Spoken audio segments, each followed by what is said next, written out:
We all say that we get too many emails, but I don't want to go back to a time when people called me every time they had a question or an idea.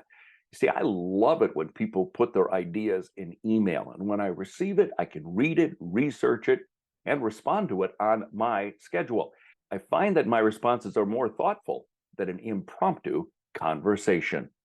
Hi, I'm Dave Edwards. Today we're looking at the good and the bad of email and the way we use it. Sign up for my newsletter where I write about productivity, getting things done, Evernote, leadership, management issues, all sorts of good stuff. Find out more at daveedwardsmedia.com and click on the contact page. Well, so to make email work, you have to establish certain ground rules for yourself and your colleagues. I make it clear that I prefer clear and concise emails. I teach this by example. Most of my emails have a lot of short bullet points without many long narratives unless it's critical to the subject. If an action is required by the other person, I make it clear and include an incentive like, John, I need your response by Tuesday or I'm going to have to move forward without your input. By doing this, you've not only set a deadline, but you spelled out the outcome if no response is given. You can even do this with your boss or superior if you word it very carefully. Something like, Mary, I know this project is really important to you, but if I don't have your response by Tuesday, I'm not going to meet the deadline you established. If you work with someone who prefers in-person meetings rather than email conversations, tell them your calendar is booked, if it really is, and you'd appreciate an email instead. The same is true if the person suggests a phone call.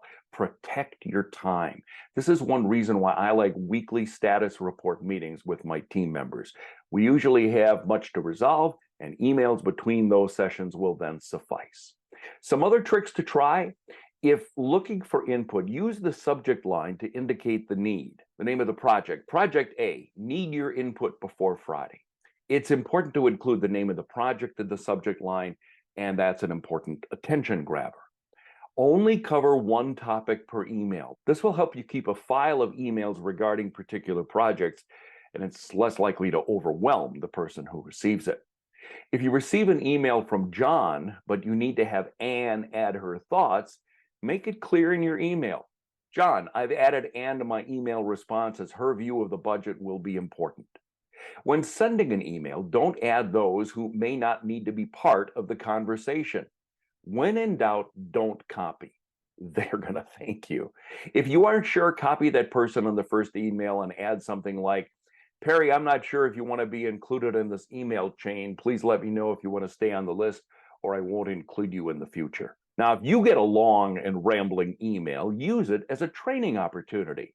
Respond with something like, Jerry, as you know, there's a lot packed into your email. I want to make sure that I understand what you mean. Here are the 5 bullet points that I found.